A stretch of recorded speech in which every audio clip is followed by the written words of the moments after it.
Hello guys, in this video, I will show you how to fix the recipient details invalid error in WISE for 2025. So step 1, double check the recipient's full name and bank account number.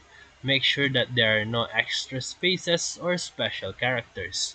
Step 2, verify the recipient's bank code, IBAN or SWIFT code depending on the country. Step 3. Check if the currency that you selected matches the recipient's bank account currency. Step 4. If it's business account, make sure that the business name exactly matches the official records. Step 5. You can try clearing your browser cache or use a different browser or device. Step 6. If you're using the app, ensure that you have updated it to the latest version. Step 7. Delete the saved recipient and re-add them manually from scratch. Step 8. If the issue still persists, you can contact WISE support and attach a screenshot of the error and report it. And that's how to solve the recipient details invalid issue.